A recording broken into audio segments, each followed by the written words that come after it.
SIR hearing এর নামে মানুষকে হেনস্থা করা হচ্ছে। এর প্রতিবাদে রাজ্যে বিভিন্ন প্রান্তে প্রতিবাদ চলছে। তেমনি মঙ্গলবার সিপিআইএম এর পক্ষ থেকে বরানগর পৌরসভায় নির্বাচন কমিশনের অফিসে বিক্ষোভ এবং ডেপুটেশন কর্মসূচি নেওয়া হয়। কর্মসূচিতে উপস্থিত ছিলেন সায়নদীপ মিত্র, ঝন্টু মজুমদার সহ অন্যান্যরা। আমরা আজকে বরানগর বিধানসভা নির্বাচনী দপ্তরে সিপিআইএমের পক্ষ থেকে বিক্ষোভ দেখালাম। এই যে এসআইআর এর নাম করে গোটা রাজ্যে এবং তার সঙ্গে বরানগরে যে নৈরাজ্য চলছে, মানুষকে যেভাবে হেনস্থা করছে এবং ইলেকশন কমিশন সেই হেনস্থার মূল কাণ্ডারি, এইটা চলতে পারে নাকি? ইলেকশন অফিসগুলো এখন ঘুঘুর বাসা হয়েছে।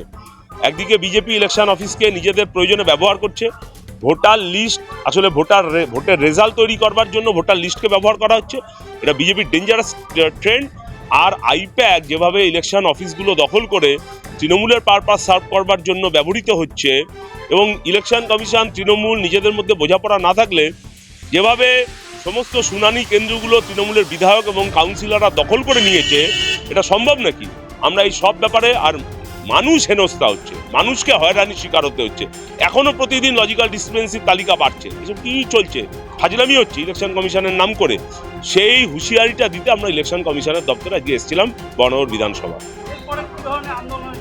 এবং আমরা বলছি, যদি ইলেকশন কমিশন এবং এইআরও অফিসগুলো ঠিক মতন মানুষের জন্য কাজ না করে, মানুষের হেনস্থা বন্ধ না করে, তাহলে ইলেকশন অফিসগুলো চালাবার দরকার নেই। ইলেকশন অফিস বন্ধ করার জন্য যা করা দরকার তাই করবে।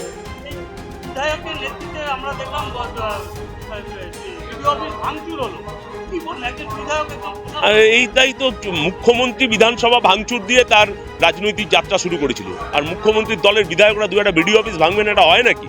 শুধু বিডিও অফিস ভাঙা নাকি? এই যে আমি বললাম যে তৃণমূলের নির্দেশে ইলেকশন কমিশন কিরকম চলছে, আর এখানে নাটক করছে সুপ্রিম কোর্ট বলে।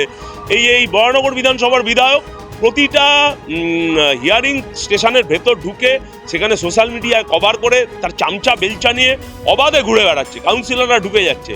এটা কি চলতে পারে নাকি? ইলেকশন সায়ন্তিকা কি বা বরানগর বিধানসভার বিধায়ক কি, তিনি কি ইলেকশন কমিশনের ওপরে নাকি? ইলেকশন কমিশনের নির্দেশিকা তো নেই যে বিএলও এবং সরকারি আধিকারিক ছাড়া কেউ ঢুকতে পারবে।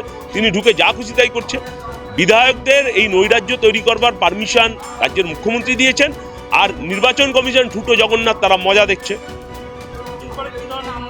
বললাম তো, নির্বাচন কমিশনের দপ্তরগুলো যদি মানুষকে হেনস্থা করার কাজে বন্ধ না করে, তাহলে এই নির্বাচন কমিশনের দপ্তরগুলো থাকার দরকার নেই। যেগুলো বন্ধ করে দেওয়ার জন্য যা দরকার তাই করুন। আমাদের ভিডিও ভালো লাগলে লাইক ও শেয়ার করুন, কমেন্ট সেকশনে আপনাদের মতামত জানান। আরও ভিডিও পেতে আমাদের চ্যানেলটিকে সাবস্ক্রাইব করুন এবং প্রতি মুহূর্তে খবরের আপডেট পেতে প্রেস করুন বেল আইকন।